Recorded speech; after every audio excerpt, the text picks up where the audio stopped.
And president of the Democratic majority for Israel, Mark Mellman, who's also a pollster. Mark, thanks for joining us. Appreciate it. Pleasure. Thanks for having me.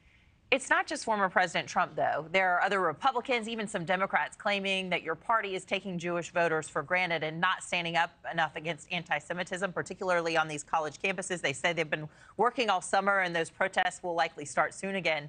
What's your response? Well, first, the reality is that President Trump's comments are deeply insulting to the Jewish community.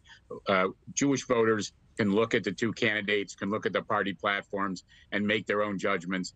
For Donald Trump to suggest that only a vote for him is a sane vote is, frankly, as I say, insulting, demeaning, and verges on the anti-Semitic itself. But the reality is this administration, the Biden-Harris administration, has been strongly opposed to anti-Semitism, has worked very hard to deal with anti-Semitism. The first national strategy to combat anti-Semitism came from this administration. And this administration, the Biden-Harris administration, has been strongly pro-Israel. Indeed, the strongest pro-Israel administration we've ever had.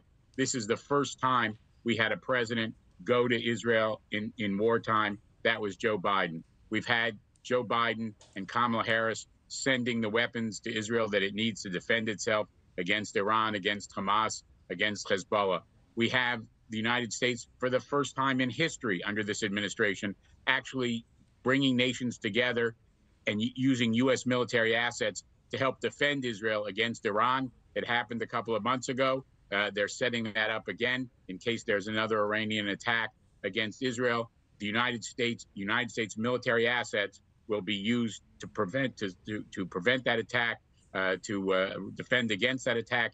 First time in history that's happening, and it's happening in the Biden-Harris administration. Donald Trump did none of those things. Wow, a very strong response there. As far as anti-Semitism goes, am I overstating what it sounds like I'm hearing you say, that he's doing the very thing that he's preaching against? Is that too far?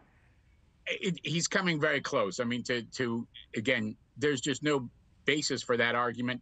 But also, it is insulting to American Jews to say that they have to vote for Donald Trump because he thinks he's so great. It follows from his narcissism, his detachment from reality.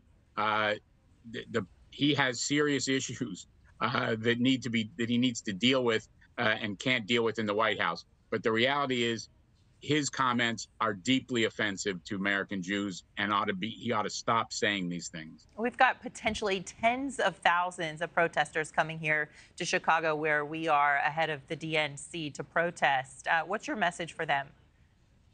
Don't. It's simple. I mean, look, people have the right to protest, and it's fine for people to protest.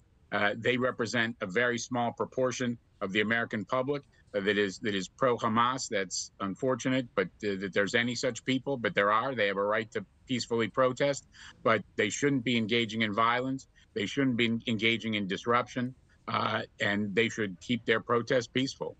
All right. Well, we appreciate you sharing your opinions today. Mark Mellman, have a great Friday. Thank you.